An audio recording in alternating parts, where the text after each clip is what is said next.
Et c'est la dernière manche de cette émission Tribune Politique. Je vous l'annonçais, nous recevons pour vous l'honorable Sedami Médégan Fagla. Bonsoir à vous. Bonsoir. Merci pour la disponibilité. Merci à vous. Voilà, l'actualité au Bénin, vous le savez, c'est bien le décès, la disparition du professeur Albert Tévois-Aigret. Je voudrais vous poser une question ou recueillir vos sentiments après avoir appris tout de même le décès de ce grand homme. Effectivement, ce matin, on s'est tous réveillés avec cette triste nouvelle. Forcément, ça touche énormément. On se sent un peu orphelin parce que, vous voyez, moi, de mon âge, j'ai toujours connu Albert Tévois-Aigret comme étant un personnage politique. On l'a toujours, en tout cas, ma génération l'a toujours eu dans le paysage politique, l'a toujours connu comme appartenant au paysage politique de ce pays. Donc, c'est forcément une disparition pour la nation. C'est forcément une perte. On se sent légèrement orphelin et vraiment c'est un grand homme qui est parti. Donc bon, voilà. C'est l'ordre naturel des choses. Hein. Vous savez, on est tous appelés à partir un jour ou un autre et puis à laisser un héritage derrière nous. On va dire qu'il a laissé un certain héritage et puis voilà, il a participé de son mieux à l'œuvre de construction de notre pays et il s'en est allé. C'est vraiment une perte, mais voilà, c'est l'ordre naturel des choses. Tout à fait, puisque la vie et la mort se côtoient.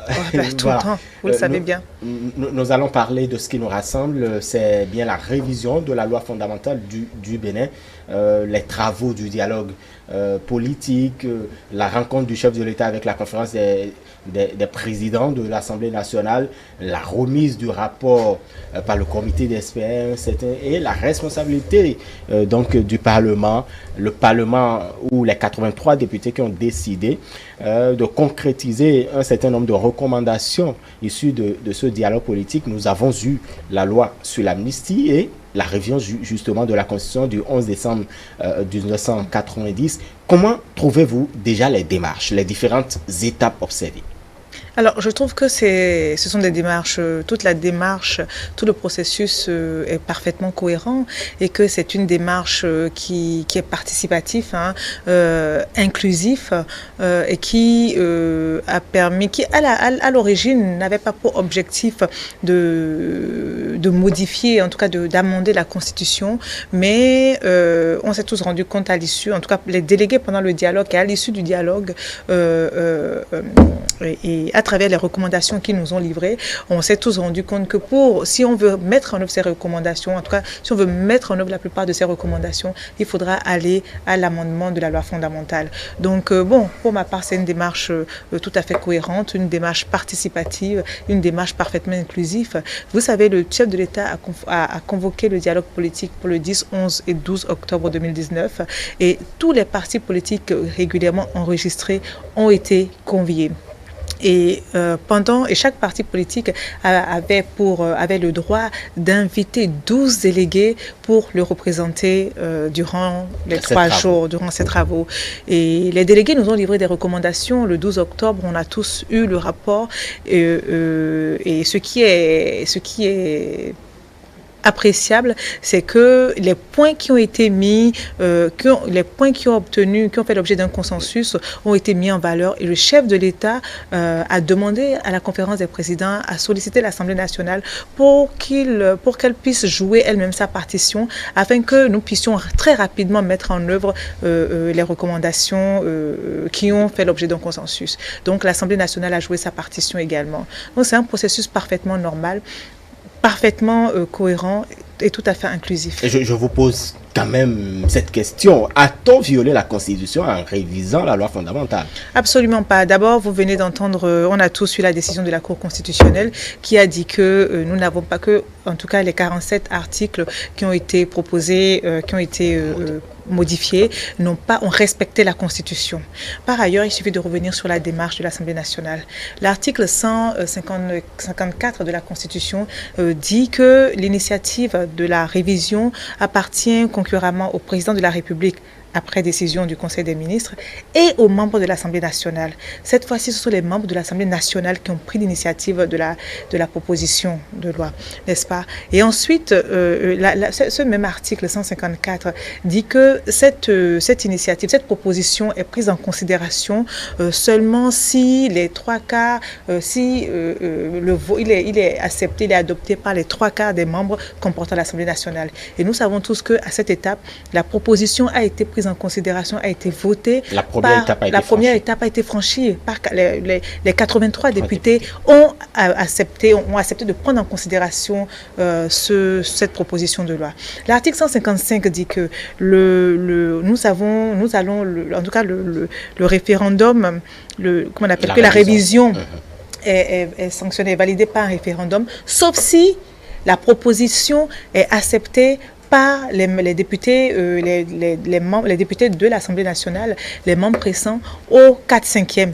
Ce qui a été fait également, on s'est rendu compte que la proposition a été soumise en plénière, il y a eu une discussion article par article, et à la fin, les 83 députés ont donné leur avis favorable.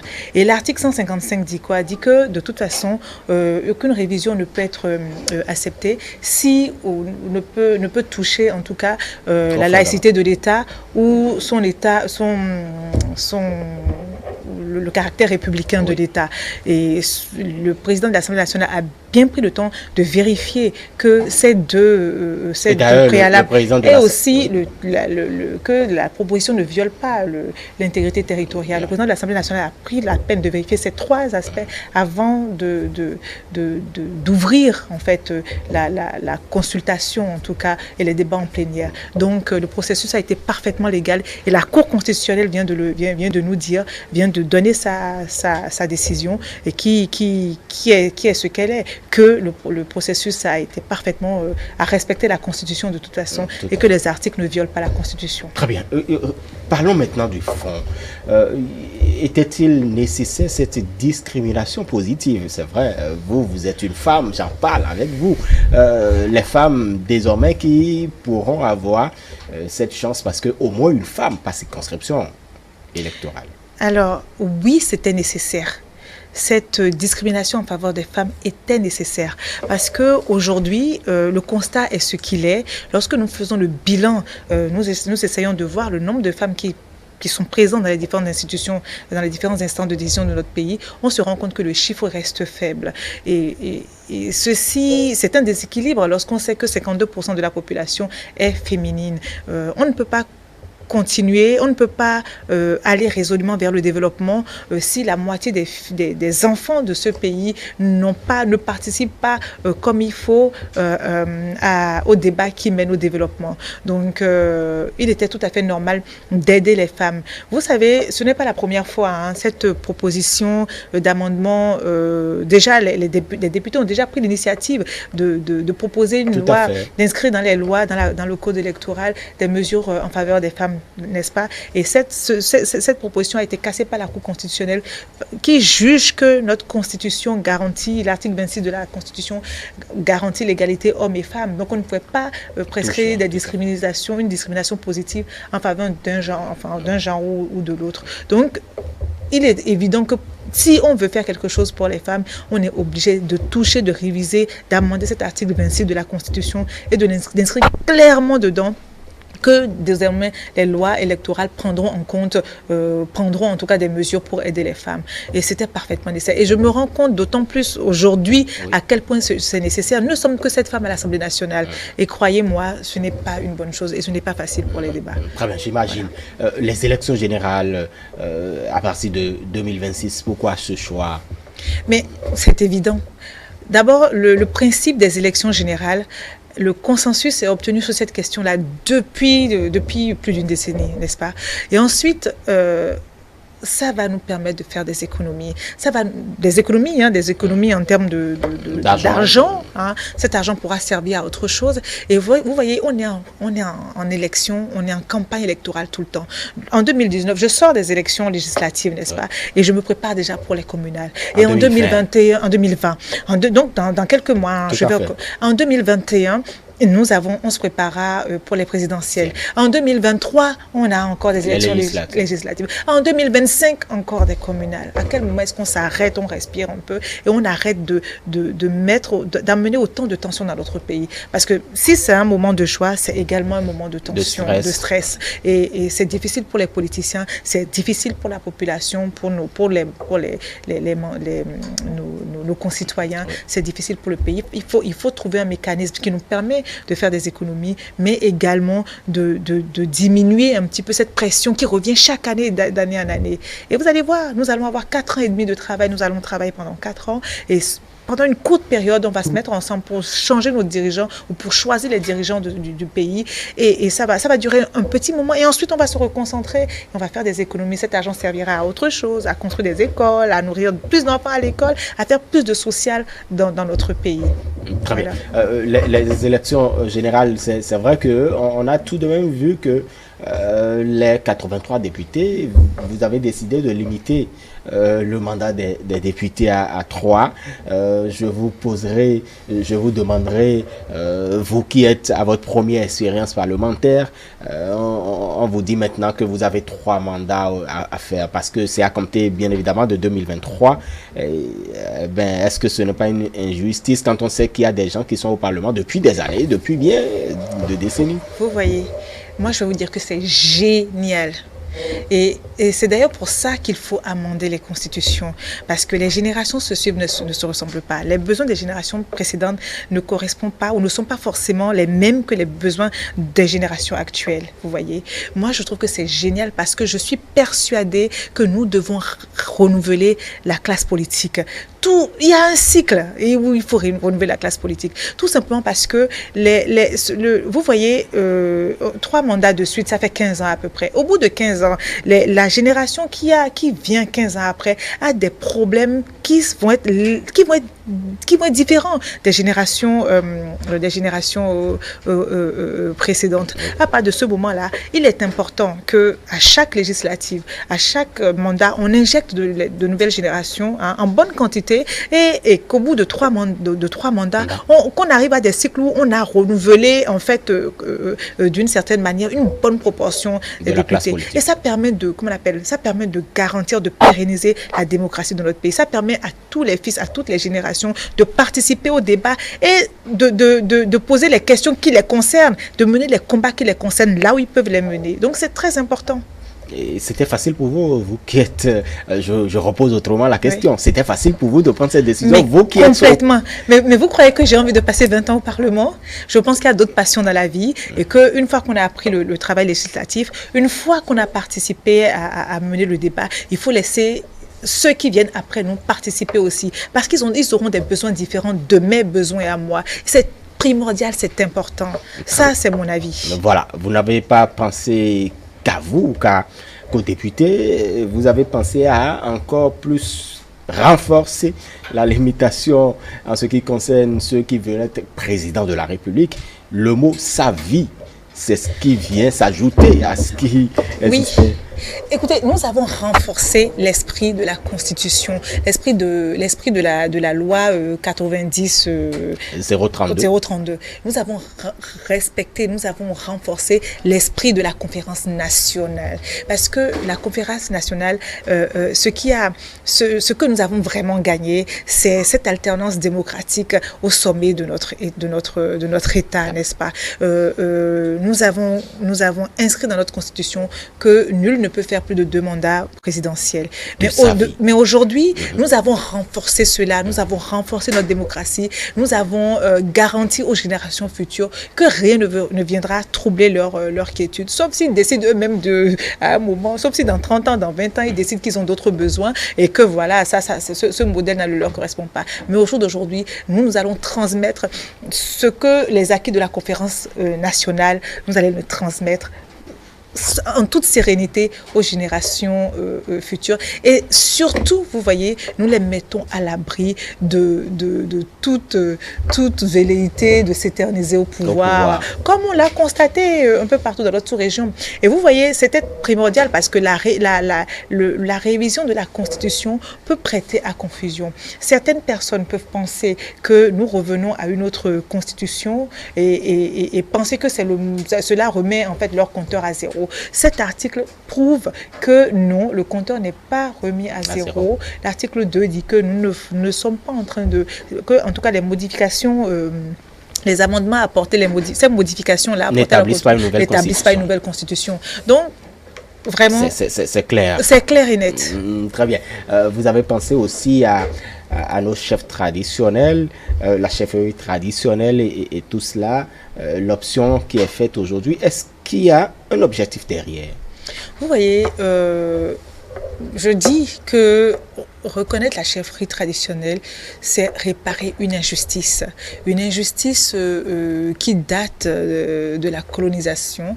Vous voyez, lorsque on lit les manuels de l'époque où les Occidentaux ont découvert nos royaumes, on se rend compte qu'ils étaient eux-mêmes les premiers étonnés parce qu'ils sont arrivés dans des royaumes très organisés, dans des royaumes avec des instances dirigeantes, avec des organisations qu'eux-mêmes n'avaient même pas chez eux, vous voyez. Et ils sont venus désorganiser tout ce système-là. Et je me plais à dire que la plupart de ce que nous vivons aujourd'hui est lié à cette désorganisation-là.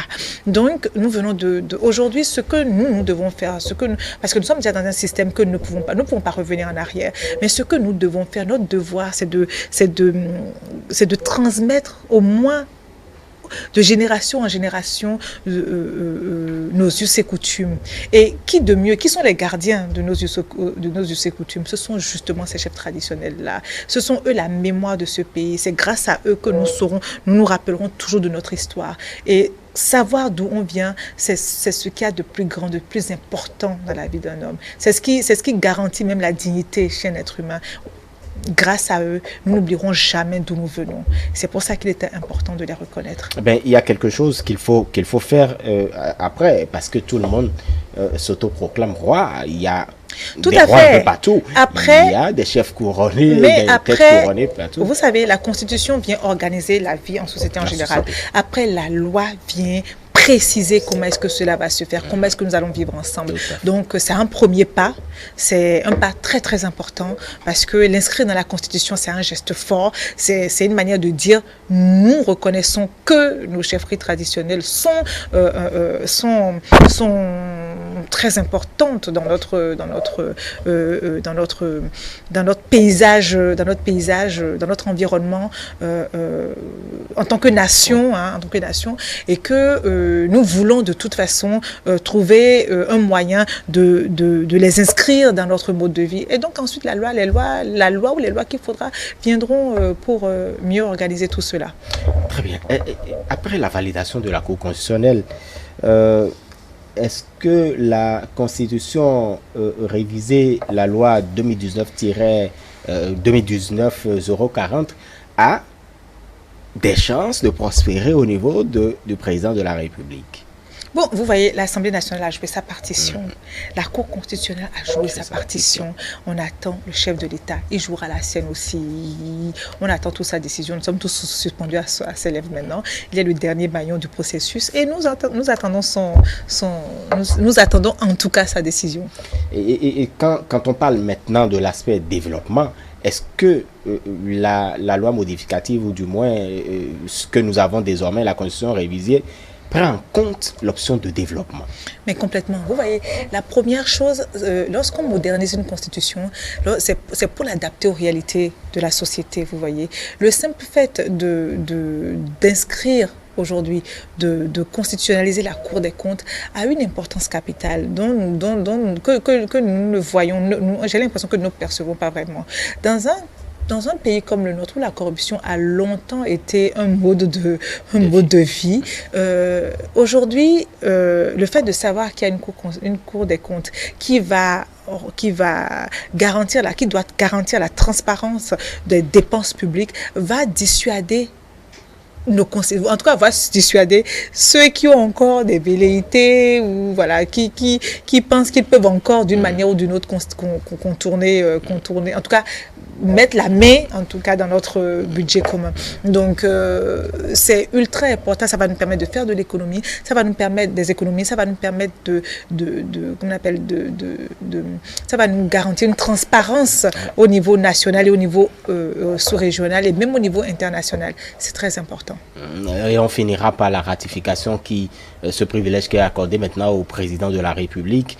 Après que 90 jours après, il pourra informer, vous les députés, de ce qui a été fait concrètement. Il y a une certaine réticence d'un certain nombre de concitoyens par rapport à cette décision que vous avez prise. Bon, vous voyez, moi j'ai un avis différent sur la question. De mon expérience, nous nous retrouvons à l'Assemblée nationale à faire des ratifications en urgence, tout simplement parce que nous arrivons au bout du délai. Vous savez, l'Assemblée nationale a son agenda, a un agenda très très lourd aussi. Et parfois, lorsque les ratifications arrivent, nous n'arrivons pas forcément à les intégrer dans le planning, déjà figé. Et il est arrivé que qu'on étudie des lois de ratification en toute urgence, sinon on perdait les accords de prêt.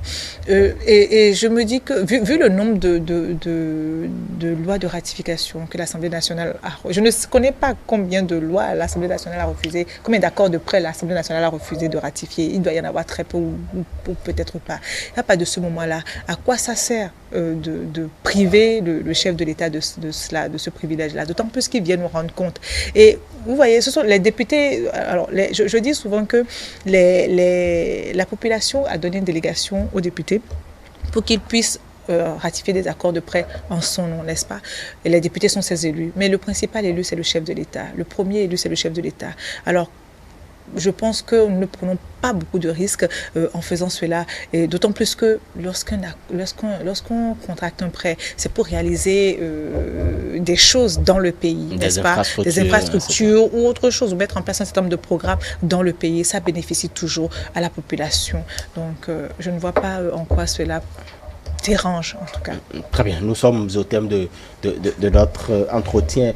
Honorable Sedami Medegan Fagla, si vous avez un message à l'endroit de nos concitoyens, quel serait ce message? Eh bien, je voudrais dire à mes concitoyens, je voudrais leur dire merci, parce que une très bonne frange apprécie de toute façon les modifications, la modernisation de notre Constitution. Et je voudrais leur dire que de toute façon, la représentation nationale est là pour ça, elle est là pour non seulement adapter, réajuster notre constitution par rapport à notre temps, par rapport à nos besoins, aux besoins actuels, mais aussi à garantir leur intérêt général. Et je voudrais rassurer ceux qui ont des doutes que tout ce que nous faisons, tout ce que la 8e législature fera, aura toujours pour